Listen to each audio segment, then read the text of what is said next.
Bonjour à tous.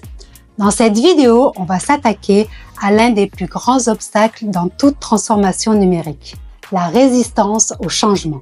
La transformation numérique est souvent perçue comme une révolution technologique, mais ce sont bien les êtres humains qui en constituent le cœur. Il ne s'agit pas seulement d'adopter de nouveaux outils, mais de guider les personnes à travers ce changement. Beaucoup d'entreprises voient leurs efforts freinés, non pas à cause de la technologie elle-même, mais parce que les employés hésitent à adopter ces changements. Mais plutôt que de voir cette résistance comme un problème à surmonter, et si on l'utilisait comme une opportunité de transformation humaine? C'est ce qu'on va voir ensemble maintenant.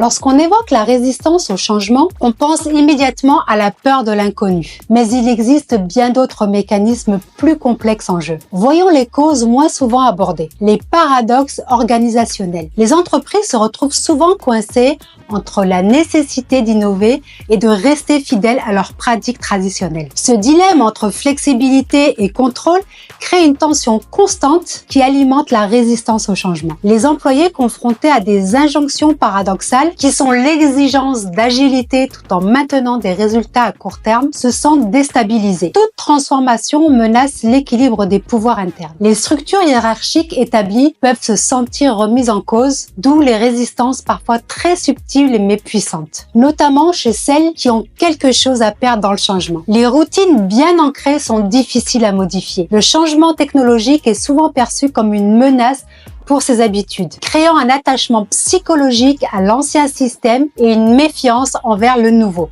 Prenons le cas d'une entreprise de services financiers qui a tenté de mettre en place une plateforme collaborative pour améliorer la communication entre ses équipes. Le projet a échoué car les employés n'ont pas compris l'utilité de l'outil et ont continué à utiliser leur ancien système. Résultat, une adoption très faible et une plateforme abandonnée au bout de quelques mois. Alors, quelle a été l'erreur? Une mauvaise communication et un manque d'accompagnement clair et régulier des équipes. Sans explication des objectifs et des bénéfices, les employés ont résisté par défaut, freinant ainsi la transformation. En revanche, dans un autre cas, par exemple, Orange Business Service a réussi à transformer ses systèmes en adoptant une approche pluridisciplinaire, associant plusieurs équipes internes et externes pour intégrer les nouvelles technologies de manière fluide. Le secret de leur succès? Une communication continue, des formations adaptées et une approche collaborative dès le début du projet.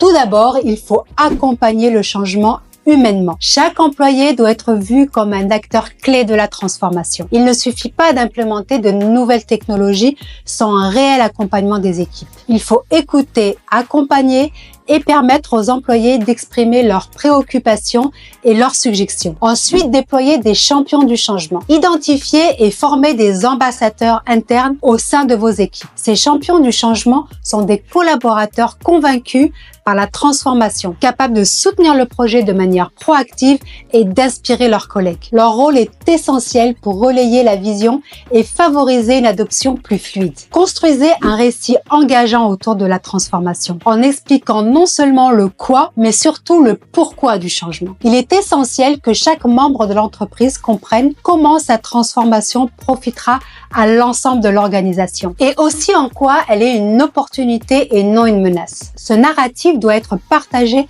par tous les niveaux hiérarchiques pour créer une cohérence globale. La transformation ne peut pas réussir sans l'engagement des acteurs internes stratégiques. Les dirigeants, les managers intermédiaires, ainsi que les équipes pluridisciplinaires comme le service RH, informatique, service client et autres, sont des piliers indispensables pour assurer un travail transversal et multidisciplinaire. Ces acteurs doivent collaborer étroitement pour résoudre les tensions, naviguer dans la complexité de la transition et ajuster la stratégie en temps réel. La formation continue est un levier essentiel pour atténuer la résistance au changement. En renforçant les compétences des équipes face aux nouvelles technologies et aux nouveaux processus, vous rassurez les employés sur leur capacité à s'adapter. Cela permet aussi d'ancrer durablement les transformations dans la culture d'entreprise. Un climat de confiance est nécessaire pour vaincre les résistances. Encouragez les échanges réguliers via des ateliers, des réunions